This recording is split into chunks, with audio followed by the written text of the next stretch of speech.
আমার নিজের portfolio open করে আমি আপনাদের সাথে এই ভিডিওতে শেয়ার করব যে আমার পোর্টফোলিওর অবস্থা কেমন চলছে।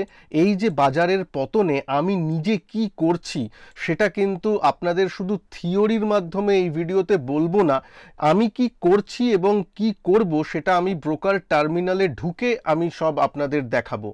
সুতরাং একটা দারুণ ভিডিও হতে চলেছে যেখানে প্র্যাকটিক্যালি আমি আপনাদের বলবো যে এই যে বাজারে এরকম ভোলাটিলিটি বা নিচের দিকে আসছে, স্পেশালি মিড ক্যাপ এবং স্মল ক্যাপ বাজার, তাতে আমাদের কি করা উচিত বা আমি পার্সোনালি কি করছি এবং আগামী দিনগুলোতে কাল পরশুই হয়তো আরও বিশেষ কিছু আমি ইনভেস্টমেন্ট কিছু করতে চলবো, তার সম্বন্ধে জানাবো যে কোন স্টক বা কোন ইন্ডেক্সের প্রতি আমি বেশি নজর রাখছি এক্সেট্রা। কেন এই যে পতন হচ্ছে এটা কি আরও বেশি হতে পারে নাকি আমাদের কাছে একটা কেনার সুযোগ করে দিচ্ছে? কেনার সুযোগ হলেই হবে না, একটু স্মার্টলি জিনিসগুলোকে কিনতে হবে। মানে পড়ছে আমি সব একবারে ঢেলে দিলাম তা নয়, টাকা কিছু টাকা হাতে রেখে স্ট্র্যাটেজিক ওয়েতে আমি যেভাবে ইনভেস্টমেন্ট করি সেইটা নিয়ে আজকে এই ভিডিওতে আলোচনা করব। মার্কেট কতদূর নিচে নামতে পারে বা আমাদের কি করা উচিত তা নিয়ে বলবো।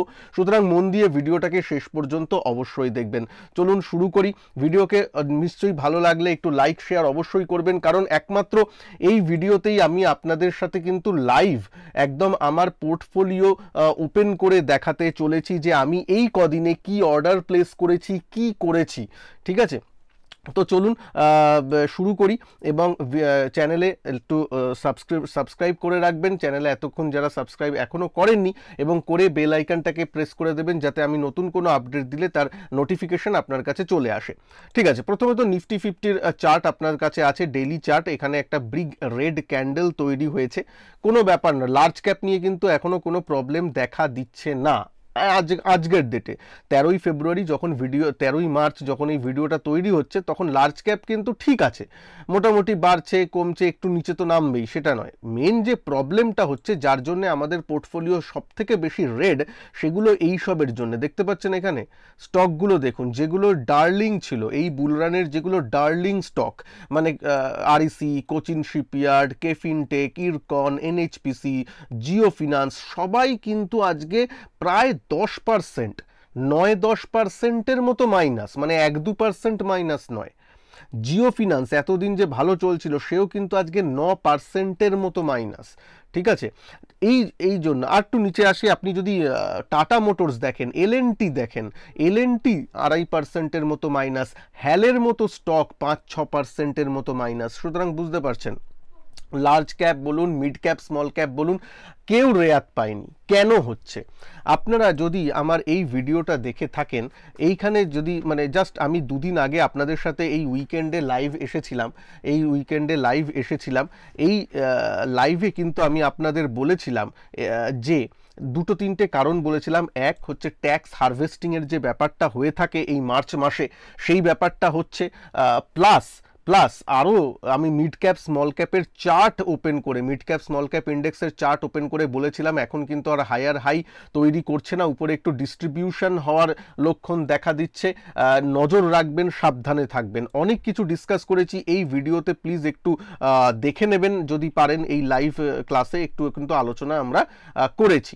আচ্ছা, তারপর যদি মিড ক্যাপের আমি এটা দেখি, আমি যদি চার্টটা ওপেন করি, কারণ এটা খুব ইম্পর্টেন্ট, কারণ তারপর কিন্তু আমি আমার পোর্টফোলিওর ওপেন করে দেখাবো, অর্ডার বুকে যাব এবং দেখাবো যে আমি কি কি জিনিস কিনছি না বিক্রি করে দিয়েছি, বিক্রি করলেও অর্ডার বুকে আসবে, কিনছি না বিক্রি করছি সব কিছু কিন্তু আমি এই ভিডিওতেই জানাবো। একটু ধৈর্য সহকারে শুনুন।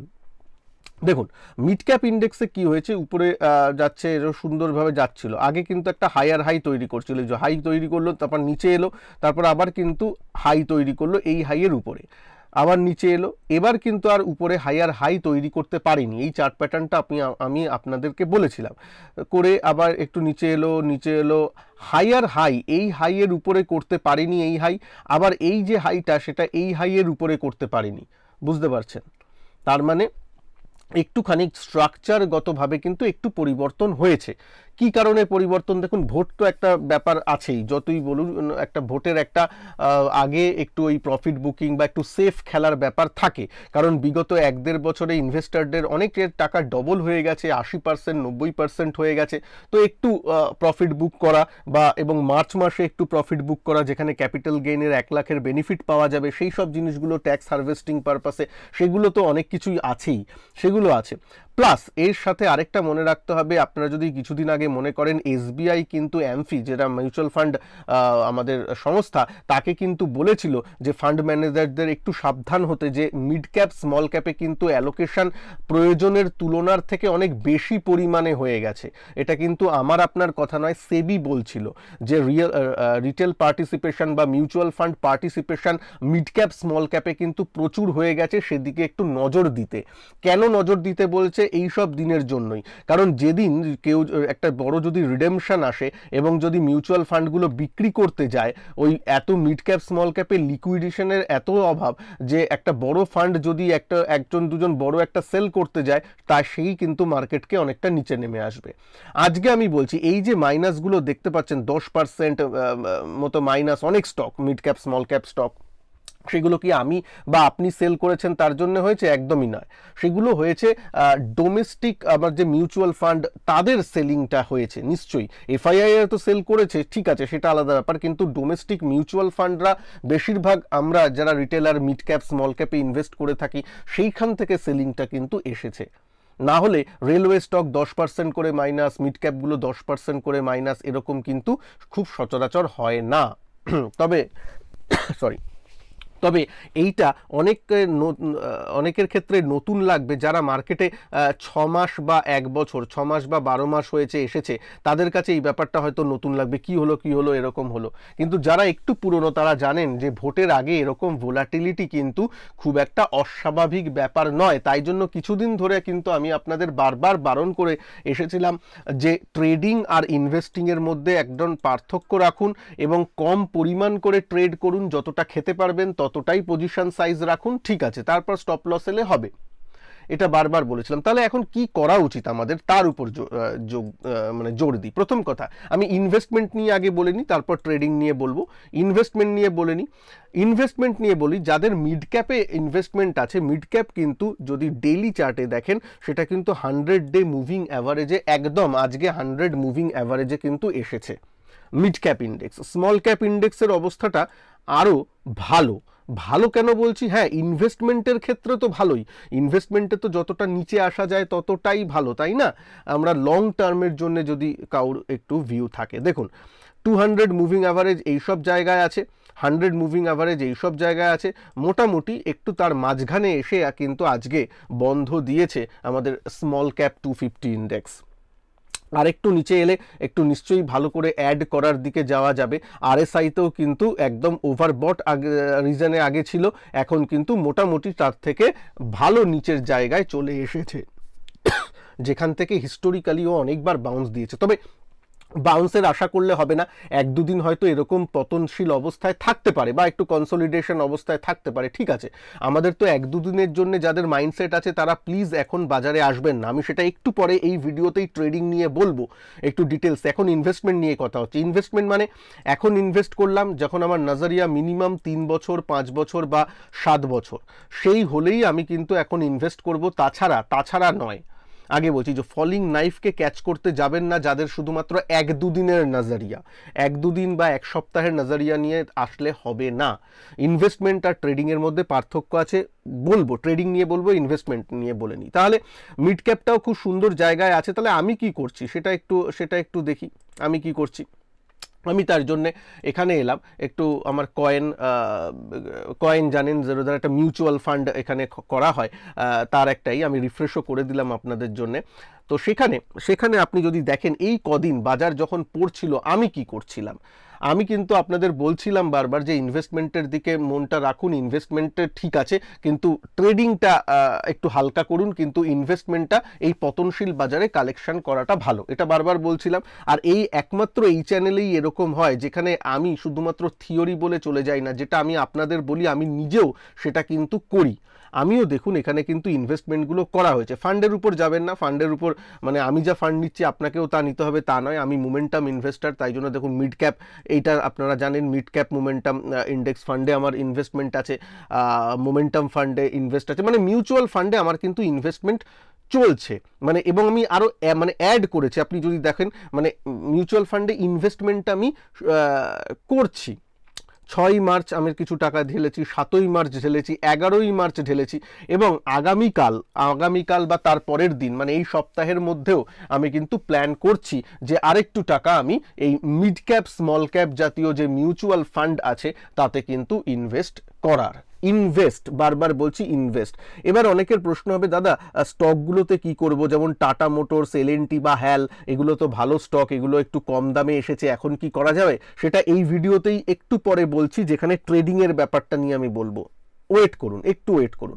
আগে আমার এই ব্যাপারটা ক্লিয়ার হলো আপনাদের কাছে যে না, এখানে আমি কিন্তু নিজে ইনভেস্টমেন্ট মানে অ্যাড করেছি এখানে কয়েনে। আমার আলাদা পার্সোনাল পোর্টফোলিও তো আছেই, সেটাতেও চলছে ইনভেস্টমেন্ট, কিন্তু এখানে আমি আরও স্পেশালি কিছু নিয়েছি বা নিচ্ছি। আচ্ছা, যদি আপনি দেখেন আমার কি পোর্টফোলিও আজকে লাল নেই? আমি যদি ড্যাশবোর্ডে আসি, হ্যাঁ আমারও লাল আছে, কালকে হয়তো আরও বেশি লাল হবে, ঠিক আছে, কোনো অসুবিধা নেই ব্যাপারটা এরকম আজকে সবারই লাল আছে। আপনারা প্লিজ নিচে কমেন্ট করে জানাবেন যে আপনাদের পোর্টফোলিও প্রায় কত পার্সেন্ট আজকে লালের মতো দেখাচ্ছে, একটু জানাবেন, কোনো অসুবিধা নেই, এটা সবার, আপনি শুধু একার নয়, অ্যাক্রস দ্য বোর্ড আজকে যাদের ইনভেস্টমেন্ট আছে একটু কিন্তু লাল দেখা গেলে কোনো অসুবিধার ব্যাপার নয়, মানে অসুবিধার ব্যাপার নয়, এটা অ্যাক্রস দ্য বোর্ড সেল হচ্ছে। কখন খুব চিন্তার ব্যাপার হয়, যখন ধরুন আমি একটা স্টক নিয়ে আছি, স্টকের নাম ধরুন এক্স, মার্কেট ভালো চলছে, সব স্টক ভালো চলছে, সব ঠিক আছে, আমার স্টকটাই শুধু এরকম নিচের দিকে পড়ছে ক্রমাগত, তাহলে আমার চিন্তা করার কারণ হবে, সেটা কিন্তু আজকে নয়। আজকে অ্যাক্রস দ্য বোর্ড ফল হয়েছে, সে পিএনবি বলুন, এসবিআই বলুন, হ্যাল বলুন, টাটা মোটরস বলুন, সব ঠিক আছে। কিন্তু যাই হোক, একটু আমি আমার নিজের অ্যাটিটিউডও দেখালাম যে এই কদিন ধরে আমি কিন্তু অ্যাড করছি, এবং আগামী দিনগুলোতেও এই সপ্তাহের মধ্যে আরও কিছু আমি কিন্তু ইনভেস্টমেন্ট করব। কোথায় করব? আবার বললাম স্মল ক্যাপ মিড ক্যাপে, কেন সেই ইন্ডেক্সেই কিন্তু বেশি ফল এসেছে, সুতরাং স্মল ক্যাপ মিড ক্যাপ ইন্ডেক্সেই আমি কিন্তু বা মিউচুয়াল ফান্ডে অনেকে করতে পারেন, বা স্মল ক্যাপ মিড ক্যাপ ইন্ডেক্সের বীজ আছে সেখানে করতে পারেন অনেকে, ঠিক আছে, সে করুন, কিন্তু ইনভেস্টমেন্টটা কিন্তু করাটা খুব জরুরি এই ফলগুলোতে, কিন্তু ভালো জায়গায় কিন্তু এসেছে। এরপরেও কি ফল হতে পারে না? হ্যাঁ, ফল হতে পারে, তাই জন্য আমি পুরো 100%, এইবার স্ট্র্যাটেজিতে আসি, 100% আমার টাকা কিন্তু আমি ইনভেস্ট করে দেব না। ধরুন আমার কাছে 1 লাখ টাকা আছে মানে এক্সট্রা ইনভেস্ট করার মতো, ধরুন মাসে এসআইপি টেসআইপি যা চলে সব চলে, ঠিক আছে, কিন্তু 1 লাখ টাকা উদ্বৃত্ত টাকা আছে ইনভেস্ট করার জন্য, এখন বাজারটা পড়েছে, আমি কি করব? 1 লাখ টাকার মধ্যে আমি পার্সেন্টেজ টার্মসে বলছি 30% বা 40% টাকা কিন্তু আমি এখন এই লেভেলে ইনভেস্ট করে দেব, 40%, বাদ বাকিটা একটু রাখবো।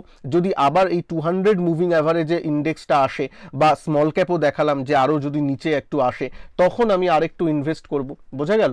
সুতরাং এই অ্যাটিটিউড থাকবে। কালকে বা পরশু গিয়ে আমি যে পুরো টাকাটা ইনভেস্ট করে দেবো তা নয়, 30 থেকে 40% নিজের রিস্ক অনুযায়ী আমি ইনভেস্ট করব। আবার বলছি, কোনো কিন্তু বাই সেল হোল্ড রেকমেন্ডেশন নয়, আপনাদের কোনো ফিনান্সিয়াল অ্যাডভাইস আমি দিচ্ছি না, শুধুমাত্র আমি কি করছি সেটা আমি বলছি, নিজেরা অ্যানালিসিস করে ফিনান্সিয়াল অ্যাডভাইজারের অ্যাডভাইস নিয়ে ডিসিশন নেবেন।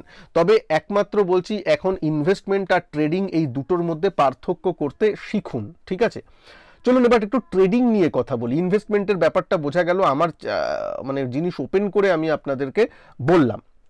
একটু ভালো লেগে থাকলে আবার প্লিজ ট্রান্সপারেন্টলি আমি জিনিস দেখাচ্ছি, এরকম কিন্তু কেউ নিজের অর্ডার বুক ট্রান্সপারেন্টলি দেখায় না যে এই কদিনে সে মিউচুয়াল ফান্ডে কত টাকা বা কোথায় ইনভেস্ট করেছে, দেখায় না অনেকেই বা অনেক চ্যানেলেই। প্লিজ সেটা যদি একটু ভালো লাগে প্লিজ একটু লাইক করে দিন, ভিডিওটাকে একটু শেয়ার করুন, যাতে আমার একটু মোটিভেশন বাড়ে, এবং চ্যানেলে নতুন হলে চ্যানেলকে সাবস্ক্রাইব করতে তো ভুলবেন না, কারণ এখানে আমি থিওরির সাথে সাথে প্র্যাকটিক্যাল আমার নিজের পোর্টফোলিও ওপেন করে আপনাদের সাথে কিন্তু শেয়ার করি, জাস্ট ফর মোটিভেশনাল পারপাস।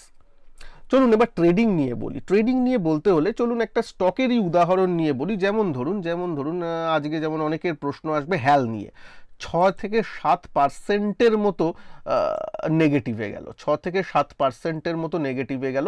মানে ওই প্রফিট বুকিং হয়েছে, বড় ফান্ড হাউসরা সেল করবে, তাই তো? এটা তো আমার আপনার মতো সেলিংয়ের এরকম নামে না।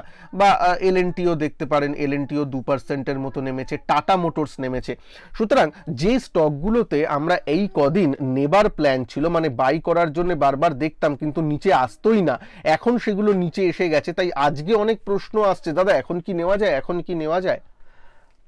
এখানে বলি, এই যে পতনটা শুরু হয়েছে এটা কিন্তু অ্যাক্রস দ্য বোর্ড পতন শুরু হয়েছে, পুরো বাজারে পতনটা হচ্ছে। আপনি যদি, আমি এখন ইউএস বাজার খুলছি না, কিন্তু আপনি যদি ইউএস বাজার দেখেন বা ইউরোপের বাজার দেখেন, অতটা কিন্তু খারাপ এখন নয়। মানে মোটামুটি কোনোদিন প্লাস হচ্ছে, কোনোদিন পজিটিভে থাকছে, একটু হালকা নেগেটিভে থাকছে, এরকম নর্মাল।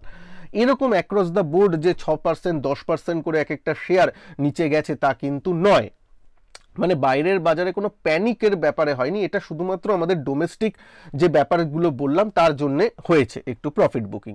এইবার আমি তাহলে নিচে যে কতটা আসতে পারে, মানে আরও কি কয়েকদিন থাকতে পারে না, সেটা তো বলা যাচ্ছে না, সেটা তো হতেই পারে না, আরও কয়েকদিন, এটা হয়তো আরও 1-2 দিন এই ফলটা চলতে পারে।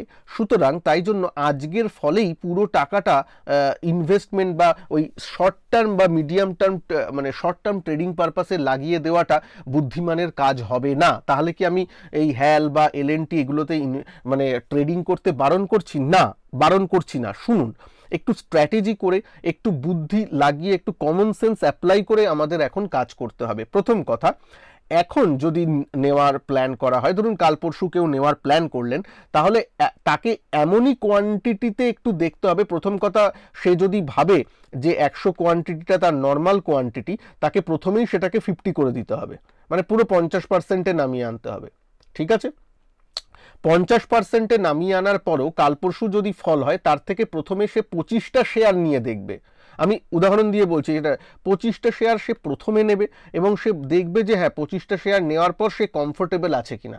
আর একটা কথা, এখন যে কোনো যদি শেয়ার ফেয়ারে কিছু করা হয়, অ্যাটলিস্ট এমনই কোয়ান্টিটিতে নেবেন বা এমনভাবেই এমন কোয়ালিটি স্টকে থাকবেন যেটা আপনি অ্যাটলিস্ট ভোটের রেজাল্ট পর্যন্ত বা ভোটের রেজাল্ট বেরোবার পর পর্যন্ত কিন্তু হোল্ড করতে পারেন।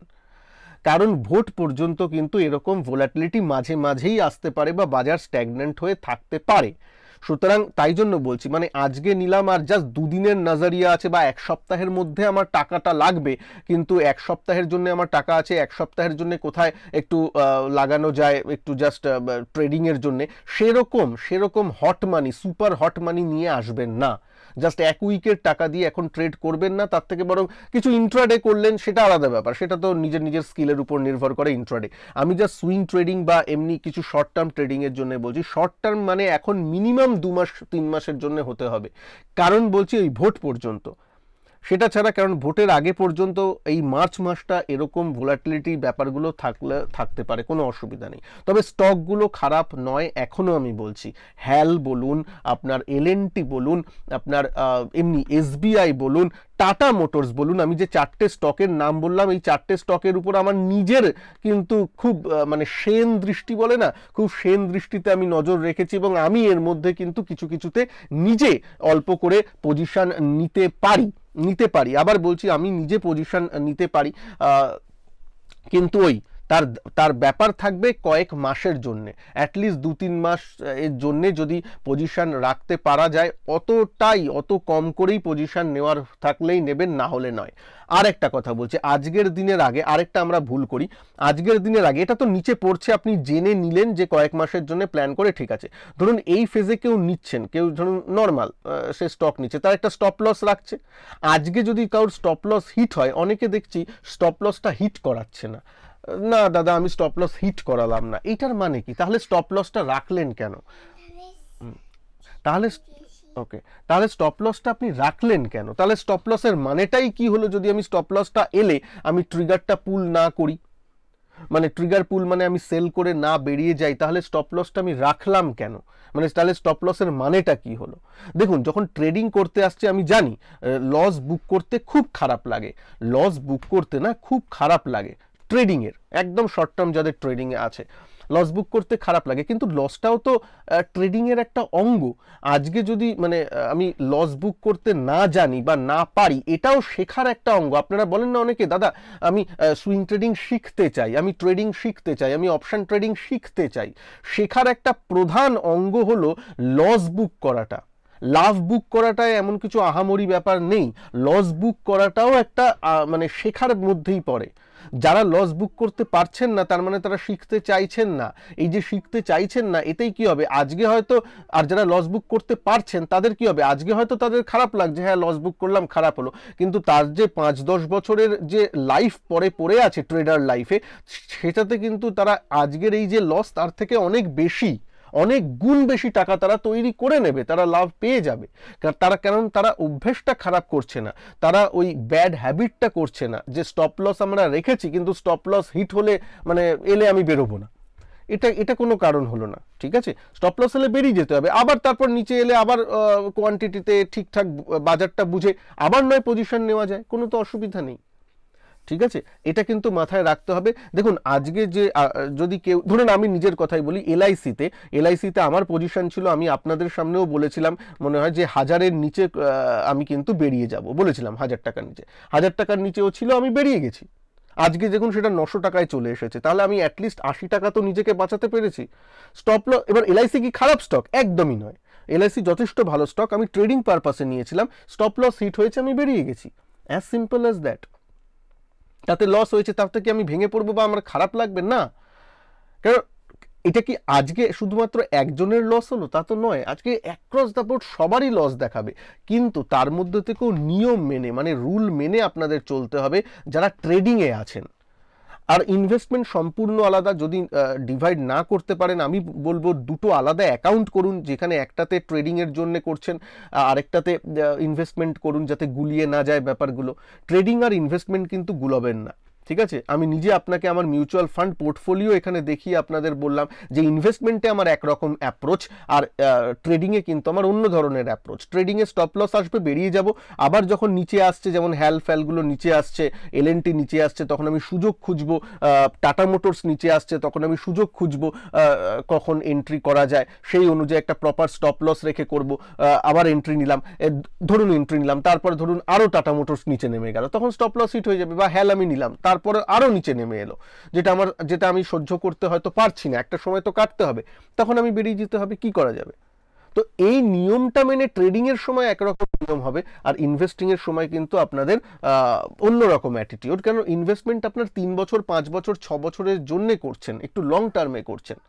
তবে যাই বলুন, আবার বলছি, ট্রেডিং যারা আসবেন, আমি আবারও বলছি, যারা সুইং ট্রেড করবেন, অনেক যে স্টকগুলোর নাম বললাম সবকটাই ভালো লেভেলে আসছে, কিন্তু ওই 2-1 দিন একটু দেখুন। আর যদি 100টা স্টক নিতে পারেন মনে হয়, তাহলে তার একদম 50% কোয়ান্টিটি করবেন, 50%-এর বেশি নেবেন না, যতটা নিতে পারেন তার 50%, বুঝতে দেখছেন? তার মধ্যেও একদিনে পজিশন তৈরি করার কোনো ব্যাপার নেই, প্রথমে একটু 25% পজিশন তৈরি করা হলো, তারপর আরেকটু পরের দিন করা হলো, এরকমভাবে।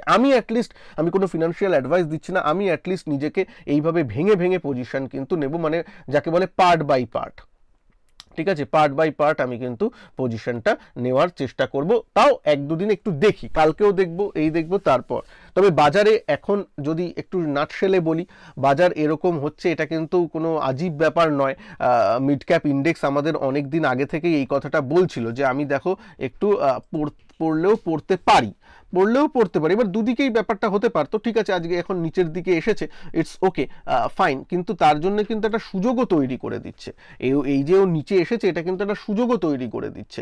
আগে যতবার দেখুন নিচে এসেছে 100 মুভিং এভারেজ থেকে, তারপর কিন্তু র্যালি দিয়েছে। হ্যাঁ, এখন হয়তো এখানে থেকে অনেক আরও নিচে আসতে পারে, বা একটু কনসোলিডেট হয়তো 2-3 মাস ধরে করতে পারে, সেটাও হতে পারে।